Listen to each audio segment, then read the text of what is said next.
To begin, I will give a brief overview of the movie Mommie, Dearest. The movie Mommie, Dearest is a film based on an autobiography of the actress Joan Crawford, which was written by her daughter Christina Crawford.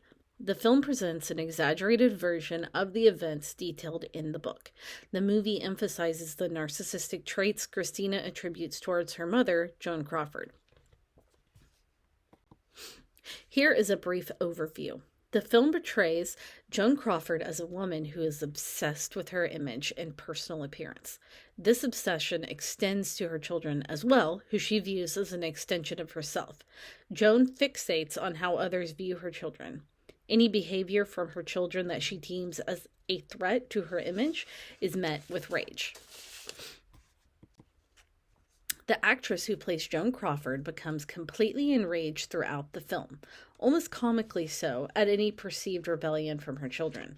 In one famous scene from the film, Joan becomes infuriated when she finds that her daughter, Christine, has hung her dress on a wire hanger instead of a wooden hanger.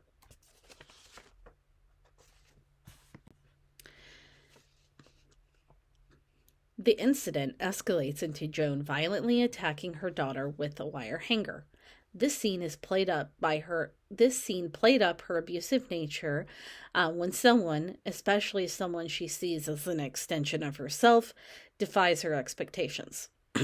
In addition to her physical abuse, Joan expects complete and unquestioning subservience from her daughter and treats her like a personal servant. Christine is expected to meet Joan's every demand, including excessive cleaning, cooking, or any other requests based on any of Joan's unreasonable and impulsive whims. In the movie, Joan does occasionally give gifts and shows affection towards her daughter. However, these acts of kindness are ultimately only manipulative tactics she uses in order to control her children. The gifts she gives are tokens to be taken away at the slightest infraction. The rules she sets are punitive, inconsistent, and unpredictable. Jones shows a serious lack of empathy throughout the entirety of the film. She intentionally humiliates her children in front of others to boost her own ego and feel a sense of superiority over them.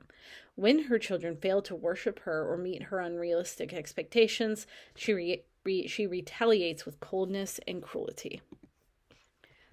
Let's start by exploring the history of narcissism's development as a diagnosis.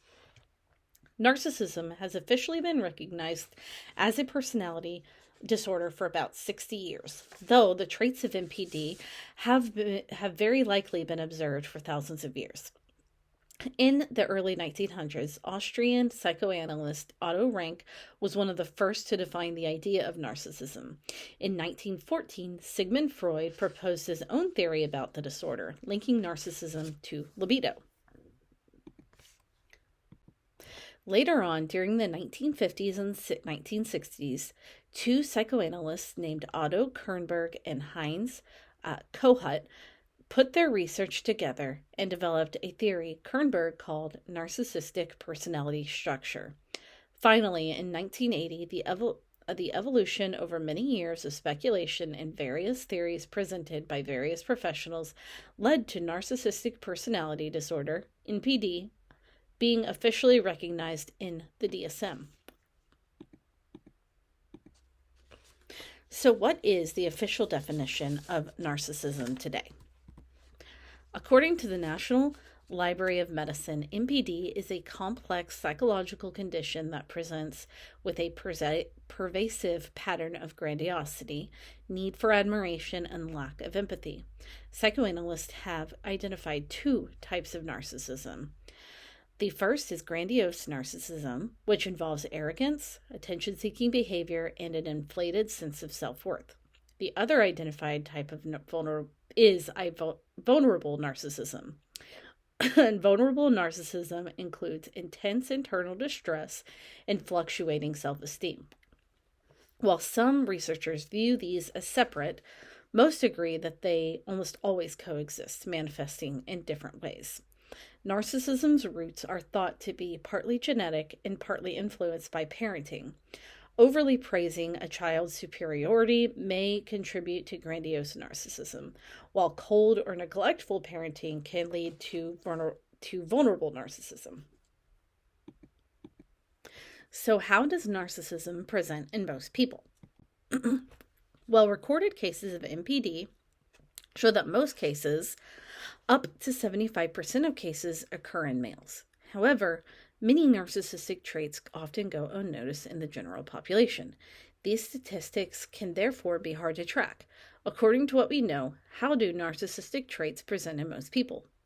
Key characteristics include believing that they are special or unique, being judgmental and associating only with those they deem worthy, fantasizing about success, power, beauty, or love, overestimating their abilities, exaggerating their achievements, or setting unrealistic standards for themselves and those around them. They may also expect favorable treatment and react angrily when their demands are unmet, exploiting others consciously or unconsciously to boost their self-esteem or status, feeling envious of others' success while simultaneously belittling their accomplishments, being arrogant, condescending, or snobbish. Despite these traits, narcissists often have fragile self-esteem, frequent self-doubt, and a strong preoccupation with the opinions of others. They often fish for compliments to validate themselves. Now, let's explore how what is portrayed in the film compares with the personality disorder in reality. According to the film, Joan disregards the feelings of her own children and often humiliates them in order to boost her own ego. A lack of empathy is associated with narcissistic personality disorder. The lack of empathy portrayed in the film appears to accurately reflect the reality of many with narcissism. In the film, Joan is obsessed with her public image and sees her children almost as her own property. In reality, narcissists do often seek admiration and validation. However, the film exaggerated this behavior as it would typically be seen in most people with narcissism, especially those with vulnerable narcissism. Joan Crawford in the movie is physically abusive and manipulative in order to exert control. Many narcissists are certainly and notoriously manipulative, but not all are so overtly abusive, particularly physically so. In the film, Joan is erratic and unpredictable and enforces rules at a whim according to the mood that she is in. In reality, research indicates that erratic and unpredictable behavior varies for each individual. This appears to be a personality trait specific to Joan in the film and not one that necessarily points heavily to typical narcissistic behavior. Joan's behavior throughout the film is almost entirely grandiose and arrogant. In reality, narcissists typically have fragile self-esteem and an unhealthy, obsessive concern with how others perceive them. This was not as represented in the film. The film was undoubtedly dramatized and exaggerated for effect. In reality, the personality disorder of narcissism is more nuanced and often less obvious. The effects of narcissism can be significantly damaging to those with narcissism and those around them. This personality disorder has garnered some powerful stigma. What is stigma? Stigma is, as defined by the American Psychological Association, the negative social attitude attached to a characteristic of an individual that may be regarded as a mental, physical, or social deficiency. A stigma implies social disapproval and can lead unfairly to discrimination against and exclusion of the individual. Ironically, the feeling of being or the fear of being objectified and devalued by narcissists may in turn drive us to devalue and objectify them. In society, we often rashly label those that hurt us narcissist. Though some claims of narcissism may certainly be true, it is irresponsible to confidently claim that others are narcissists when that may not be the case. We can discourage those with narcissism from seeking treatment by casting them out as the villains of society, and that we should avoid relationships with them at any cost. This is not to say that we should accept abuse. However, mental health issues are not always so easy to understand, and organizing abnormal behavior into certain diagnoses is not always straightforward. Stigmatizing a mental health diagnosis can have a regressive effect. It is important to allow educated professionals to assess and identify disorders without bias. What many people may not know and do not know is that it is not impossible for a narcissist to get the help that they need and maintain relationships. Research has also shown that narcissism often derives from trauma. When people with narcissism heal from that trauma, they can often move on from those narcissistic traits and behaviors as well. Therefore, the importance of public consciousness surrounding MPD cannot be overstated. In conclusion, the film Mommie, Dearest offers a mixed portrayal of narcissistic personality disorder. It captures certain realities while exaggerating others for dramatic effect. While some argue the film perpetrates harmful stereotypes, some say that it has sparked conversation and awareness about the disorder.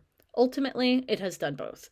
It's important to both recognize and protect ourselves from narcissistic abusive behavior while simultaneously avoiding stigmatizing those with MPD, as stigma can discourage individuals with MPD from seeking help. By fostering empathy and improving public understanding of mental health disorders, especially highly stigmatized ones like MPD, we can help prevent those with these disorders from seeking help.